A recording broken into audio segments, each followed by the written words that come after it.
Hey, welcome to Old English Outfitters. I'm Alan. So, as most of you know, the Armalite rifle, the AR-15, as mostly we know it, sometimes called the modern sporting rifle today, has really taken over things in our country because it is a very easy weapon to shoot, very easy weapon to maintain, just a nice platform all the way around.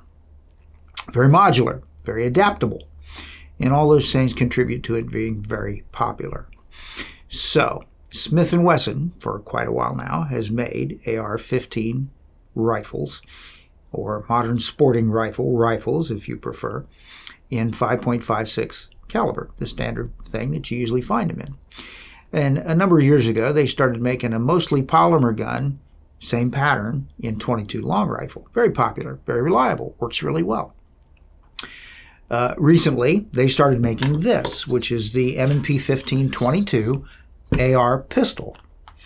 It is a pistol or handgun configuration because it has a barrel shorter than 16 inches and it has a stabilizing brace and not a buttstock. Very lightweight, easy to shoot with one hand if you wanted to do that. You can use the brace for whatever purpose you want to use it for. We put a Sig Sauer Romeo 5 sight on top of this one. Just kind of stuck it on there to see how things would go. These weapons come with a 25-shot magazine. There are, if you need it, shorter 10-round magazines of the same pattern, just shorter, that are available for it. One of the cool things about this, besides the fact that it's .22 long rifle, right? So it's very, recoil is practically non-existent. A lot of fun to shoot, as most .22s are. It is, of course, semi-automatic, so you get a shot every time you pull the trigger. This is an SBA-3 stabilizing brace, by the way, so it's the same type of brace that you find on centerfire caliber AR pistols. It has a full-length Picatinny rail on top, and it's got a standard flash suppressor up front. M-LOK slots on the forend here, so you can add M-LOK compatible components to this. Lights, lasers, things like that. It has a Magpul pistol grip. Now, I'll admit they could have done a little better job fitting the Magpul pistol grip back here, but sometimes those sorts of things happen when you're adapting something. Most of this gun is polymer. It doesn't need to be heavy metal because it's .22 long rifle. The important components, the barrel and the bolt and trigger and those sorts of things, are all metal. So the rest of it doesn't really need to be. But the thing that's really nice about this, the thing that really makes this thing worth your consideration, is the fact that it is exactly the same set of controls that a standard AR-15 centerfire, whether it's a rifle or a pistol pattern, would have. It has the magazine release right there, under my index finger, same place as a standard gun. On the reverse side, it has a safety, same place, 90-degree throw, just like most. It has the functional bolt release. There are some of these things that have the bolt release, but it's not functional. This one is. So the major controls that you're going to use if you're shooting this weapon, the charging handle, the magazine release, the bolt release, the safety, are all exactly the same place and function exactly the same as a centerfire AR. So you've got the same components you can train with for less ammunition cost, extremely light recoil, practically non-existent, no significant muzzle blast. So it enables you to train with this platform cheaper than what you could train and expend your expensive centerfire ammunition for. On this side of the gun, we do not have, one of the things it does not have, doesn't really need it, is a forward assist. It does have a shell diverter right here, case diverter. So when the cases come out, they hit this and they kind of go that way. So if you're left-handed, it's not going to throw it straight in your face. We shot this a little bit, pretty good little gun, had a lot of fun with it. Now, one thing to keep in mind, 25-shot magazine, right? And the magazine's nice. It has tabs on either side right there that you can pull the follower down, which makes it easy to load.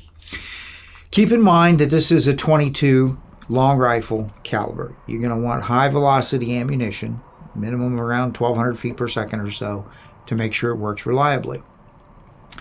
The action doesn't need to lock shut. It's a blowback. The only thing that holds the action shut is the weight of the bolt and the spring.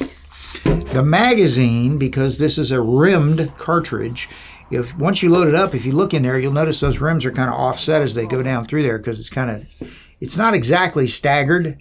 They're relatively on top of one another, but they're because of the rims, they kind of look like they're offset a little bit. Make sure your top round is up where it should be.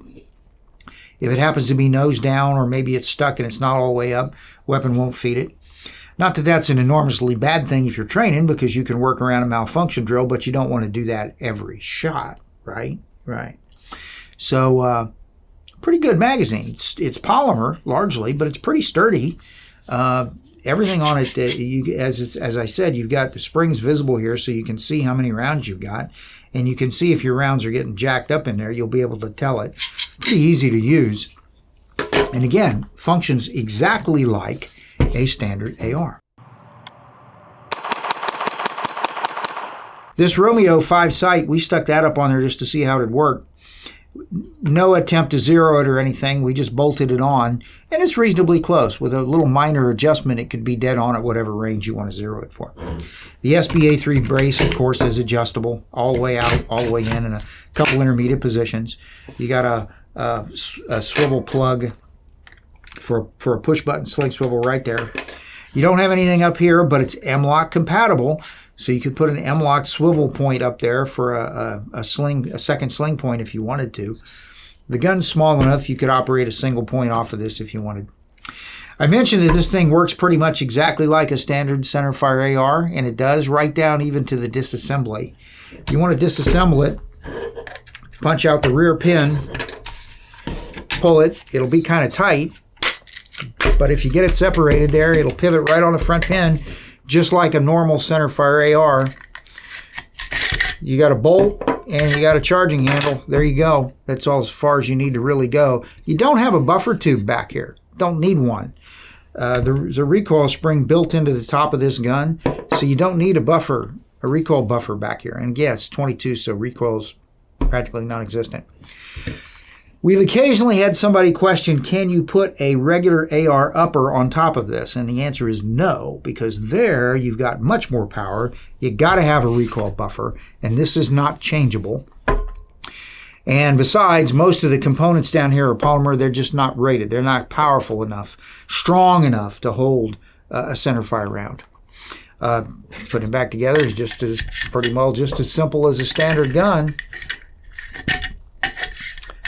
Put the bolt and the charging handle back in, close them up, close it down, put the pin back in. So it's a younger brother, a smaller brother to the full-size centerfire weapons, whether they are a handgun configuration or rifle. So a lot of fun. We've got these in stock, pretty good stock of them right now. Please check with us for current price, but availability is really good on these at the moment. So if you're interested in something that looks like an AR and you don't need something really big, this would be a good choice for a child to shoot with, learn to shoot, because it's small, very easy to operate. So if you're interested in something like that, these are available, and from our experience, a lot of fun. All right, well, that's all I have for this time. Thanks for watching. Until we see you again, I'm Alan for Old English Outfitters.